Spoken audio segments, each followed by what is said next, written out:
এই মাঠে যে দাঁড়িয়েছি, এই মাঠের থেকে সে কিন্তু হাঁটা শিখছিল। এই মাঠে সে হাঁটছে, খেলছে। গত শুক্রবার দিবাগত রাতে বাংলাদেশ সময় প্রায় 11টার দিকে উনি আমাদের ছেড়ে চলে গেছেন।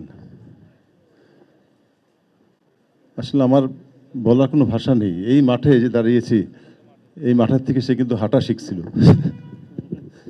এই মাঠে সে হাঁটছে, খেলছে।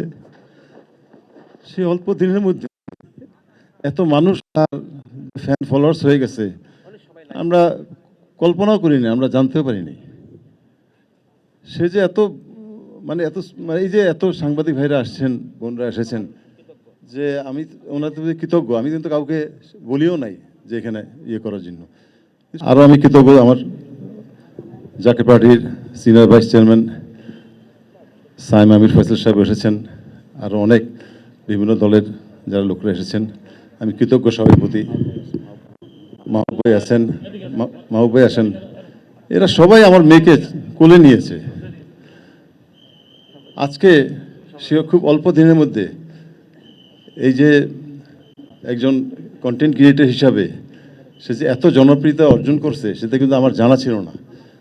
এই অসুস্থতার পরে ডে 1 থেকে আসলে জানতে পারলাম যে সে কত বড় একজন সেলিব্রিটি ছিল, তাকে কত মানুষ ভালোবাসতো।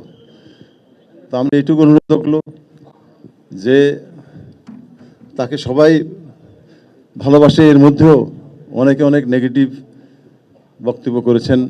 তা আমার সেটা কোনো আমার আফসোস নাই, আমার এটাতে কোনো আমার দুঃখ নাই।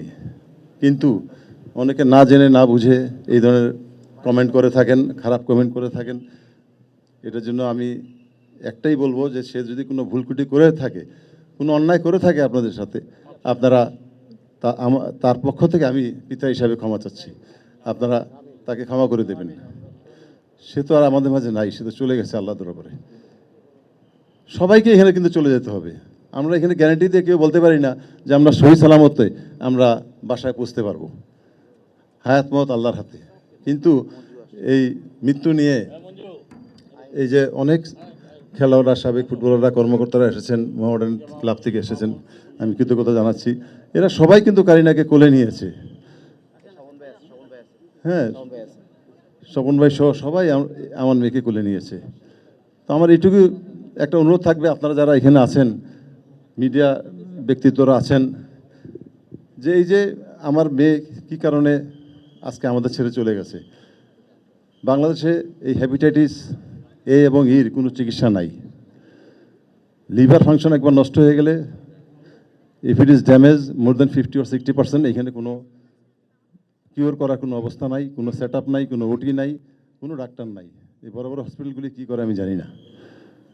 এরা যদি প্রথমে আমাকে ফার্স্ট ডেতে যদি বলতো যে এই লিভার ট্রান্সপ্লান্ট বাংলাদেশে কোনো হয় না এবং এটা সম্ভব না, আপনারা দেশের বাইরে নিয়ে যান, তাহলে প্রথম দিনই সেকেন্ড ডেতে আমি নিয়ে যেতে পারি।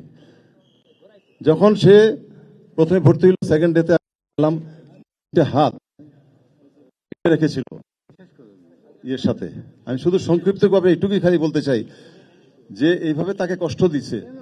আমি 2টা হাত খোলার পরে তাকে বললাম যে বাবা একটু কি খাবে তুমি? বলছে পানি খাবো। সে 1 গ্লাস পানি খেলো। আবার দ্বিতীয় দিনে আমি বলছি আর কিছু খাবে, আবারও পানি খেলো। খাওয়ার পরে তাকে আমি আবার শোয়াই দিলাম। সে বলল যে পানিটা টেস্ট ভালো লাগছে না। শোনেন কায়সার সাহেব খুবই এখন আপসেট, প্লিজ আপনারা কিছু মনে করবেন না। হ্যাঁ, এই মানে এক্সট্রিমলি গত 7-8 দিন সে ঘুমায়ও নাই, তার স্লিপ সিন্ড্রোম হইতেছে, is not his proper senses.